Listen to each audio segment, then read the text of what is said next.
Welcome to a movie review Thursday. It has now been a few weeks since you've gotten one, so I hope you're excited, and I hope you're especially excited after seeing my movie trailer reaction last week. And yes, I'm filming this all in one day because why not make life simple? So as I discussed last week in the trailer reaction video, which you should go check out in the link above, the info card above, and then see this one. But if you haven't, this movie is described as crude, corny, and Canadian. It is crude, and it is very corny in a brilliant way, I will add, and it is Canadian. This movie is a horror comedy 80s slasher parody poking at Friday the 13th in 3D. So you get this one just in 2D. But they do some interesting camera angles to make that 3D effect. And I giggled. I'll be honest, I giggled a lot in this movie. It was definitely well written as far as the comedy, satirical aspects of it. And I kind of want to go over a list of things that I've really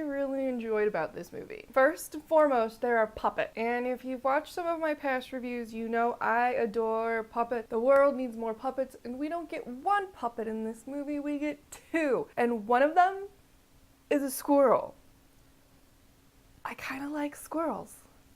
See my little Christmassy squirrel friends? One of my favorite quotes regarding the puppets is in the beginning. You hear, "The puppet has been found and the puppet's been arrested." Or maybe it was just found and arrested. This movie had some of the happiest murder victims I have ever seen in a horror movie. There were lots of death by appliances. The creativity was interesting, amusing, and funny all at once. One reason I did decide to watch this after watching the official first trailer is the use of practical effects that you saw in the trailer alone. Lots of really good practical effects.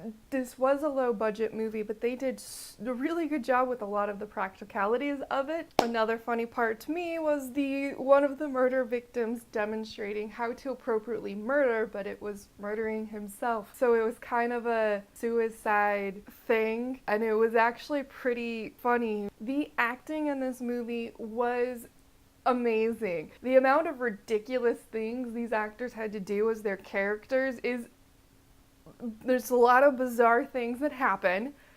And they were extremely committed to the success of the scenes. It was very obvious in their performance. And these are things that if the actor's not 100% committed, it's gonna show on camera. But every scene, no matter what was happening, whether it was ridiculous or not ridiculous, there was that commitment, and it sold this movie.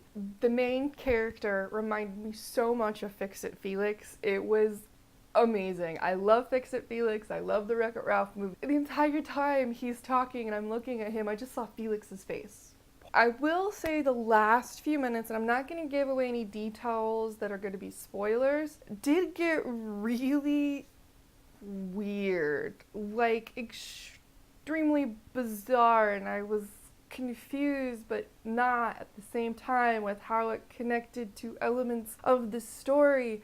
But as things are happening, I just was like, wait, what? Excuse me? And the effects did go down. I know this was like a self-made, self-produced movie, so I understand why the effects were the way they were, but there was definitely a shift in what had been happening in the movie up until this point when it started to rely more on CG effects versus the practical effects that were throughout the movie to this point. There was some graphic character design that really is probably part of the comedy satirical aspects that just kind of didn't work for me, but they might work for you. So far, off all the festivals this movie is premiered at, it has won 3 awards. It has won the Tabloid Witch Award.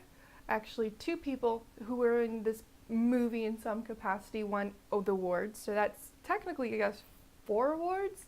Nightmare Film Fest gave this Best Horror Comedy. Unrestricted View gave this Best Foreign Semi-Finalist. So that is really impressive. For the 4 years that it took the maker Matt Frame to produce, edit, and do everything that he did, I think that is phenomenal, and it is a testament to how good quality he was able to get out of the low budget that he had to make this movie. So congratulations, Matt Frame. It'll be exciting to see with how many other festivals you have this year and into next year how well you do from here on out. If you're interested in seeing what festivals they have come up, check out the link below right here, and you can see what screenings they've been to and what screenings they have coming up. So this movie is extremely crude.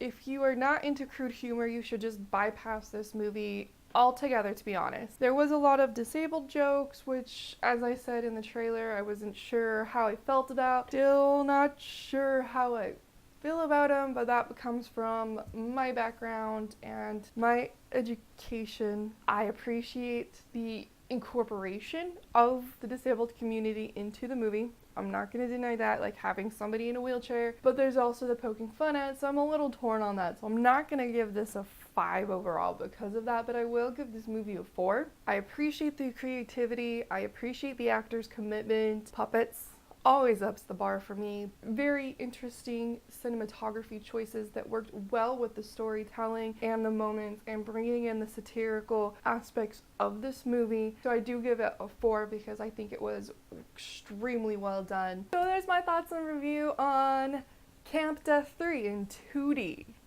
Not 3D, 2D. Please remember to like, subscribe, and follow my social media. And from my dog heart to yours, have a wonderful day, and please don't die before my next video.